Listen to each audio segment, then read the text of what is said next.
What is up, people? Arcade Project here, bringing you guys my review or thoughts on Metro 23 Redux. Decided to cut the Let's Play short. Now I finished the game. I finished the full game, went through it. I got majority of the achievements, but I will not do Let's Plays, any more Let's Plays of 2033 since I already beat the game. I will still do Let's Plays of Last Light and review of Last Light Redux when I beat the game, but I'll pace it to where I'll actually beat the game and have enough Let's Plays uploaded to where it makes more sense that way. But 2033 is being cut short. I might still upload the rest of Let's Plays or use the videos as backdrops, but for right now, you won't see any more 2033 Let's Plays, for that matter. Anyways, getting into the game, visually, you can tell it's a 2010 video game. You can tell that the game got upscaled, not remastered. I mean, in my opinion, I think there's actually a difference between remastered and upscaled. Upscale, you just put the graphics, and remaster, you're recreating the entire game. So what they did, besides upscaling the graphics, they put the game on the Last Light engine. So it plays like Last Light, but with upscaled graphics for the actual 2033. Character animations are pretty bland. Their facial expressions have never changed. Something like they're always excited, even in combat. Their eyes don't really move much. They don't even blink. Their eyebrows always raised. It's just weird looking. Like, you look at how Elder Scrolls Online looks and how Fallout looks. That's how the facial features in this game looks. Combat is good. It's the same as your typical shooter, but with the survival aspects, having to change your filters every few minutes, having to change your light, having to change up weapons, having to charge up weapons, I should say, not change, but charge up your light. Having to replace your gas mask because of wear and tear. As the game progresses, your gas mask takes damage, so you want to get a new gas mask. That way you don't die from having a hole in your gas mask. You need to light your gas mask well to make sure your gas mask is clean. Now, all these are implemented well and executed well. Some might find these tedious, though. Some might find that all these things you have to do very tedious and very repetitive, and it might become annoying to you. Hell, some might find the gameplay itself as tedious and annoying. Now, as I said during my Let's Plays, the game is very slow paced. Even if you aren't searching for anything, even if you aren't searching around for everything like I do, looking for the diaries, looking for ammo, and all these things in these little areas that you don't even have to go to. There's a limit to how much ammo you can carry, which is kind of silly to me because it's a survival game. In reality, if either of us was in this kind of situation, we'll take every bullet we can find. In this game, there's a limit to how many bullets you actually carry. There's lock safes hidden around the game, but not enough keys to open them. Also, it has a gaming sin, and that gaming sin is not having hard saves. I said this before about another game, Defiance. You have to have hard saves in games just in case say something happens where you need to get off the game right then and there. You have to have a hard save so you can save where we are at in the game and then come back and finish off. No, you can't do that. You have to wait till you get to an auto save point. And the game also has some bugs and glitches that were also part of the original game. This is another big game sin. I didn't play the original game, of course, but after I experienced the glitches that I had, I look it up on the interwebs and try to figure out, like, if I'm one person who have this issue. Turns out people have the same issue since the very first game. And what this issue was, there's multiple glitches, I should say, but this one that I encountered that was really annoying, I had to restart the game 3 times in order to get past it. The character you're following, Bourbon, he stops. He just sits there and doesn't move at all. No matter what you do, no matter what happens in the game, he will not move. And the game does not progress unless he's moving. So you have to restart the game until he starts to move. This game came out years ago. When they thought of doing the remastered, the remake edition, you would think it into their head that, hey, we should go through this game and make sure we fix bugs and glitches, especially considering the fact that these bugs and glitches were already talked about before when the original game released. You put out this game on the new systems and the remastered for the new systems, but you don't fix the bugs. It's kind of lazy, in my opinion.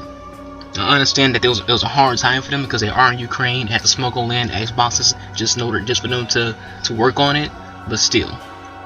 The story is pretty good and interesting. It's based off a best-selling book titled the same as the game, Metro 2033, Metro 2034.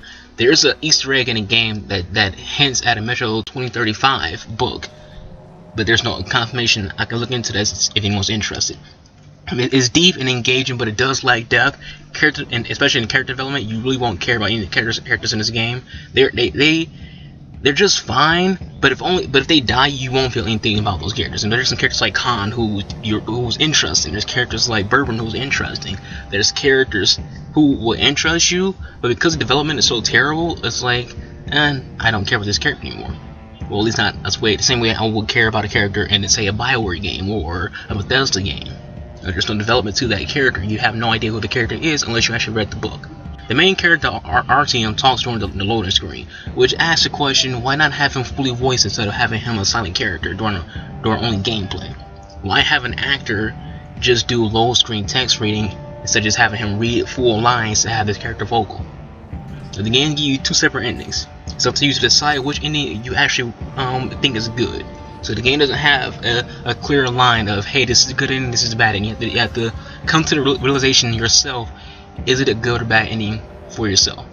However, the game does this very, very poorly. You aren't told during the game that there is a possible second ending. You aren't told that there are certain things you have to do in order to get that ending. You just play the game, and what happens, happens. Meaning, if you do one thing wrong, you don't get the option to even try a second, to get the option to even attempt to do the second ending.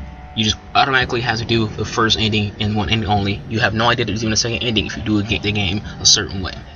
To me, that's a negative, and they handled it that poorly. Now, not to mention, it doesn't even matter. Now, what you do in 33 doesn't have any effect on Last Light. So again, it asks the question, why give us the option of a second ending and it teases us with the second ending and with the option of sculpting Last Light when it doesn't even when the second ending doesn't have any kind of effect on Last Light. All it is a thrown-on feature and an achievement. That's it. It wouldn't be such a bad thing if the second ending had an impact on the second game, but it doesn't, which makes it bad. I can deal with the game not giving you the proper info to get the second option, but not having that option even matter. It's kind of a slap to the face. Like you're teasing us, giving us this illusion that what we do in this game matters for the next game when it doesn't. It seemed like they were creating this game and the director was thinking, oh, you took the time to be a high moral character and chose the right ending. Who cares? Doesn't affect Last Light. That's what that's like to me. Overall, I say it's the average game. In terms of length, it's about 10 to 11 hours, depending on how you play it. You can do a speed run under that.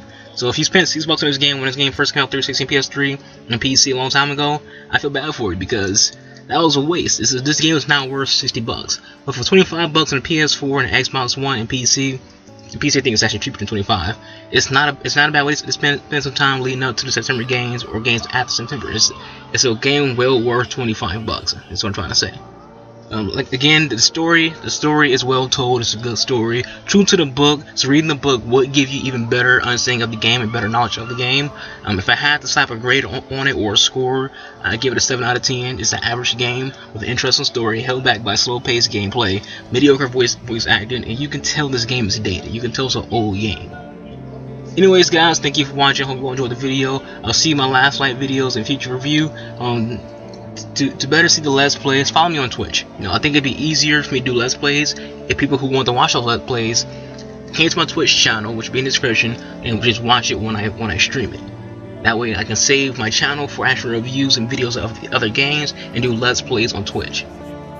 So, even on Twitch, you don't have to just sit there and watch me play the game. You can ask questions and I can give you answers on what's going on in the game. You can start conversations, just things like that. Until then, guys, that's it from me, Archangel out.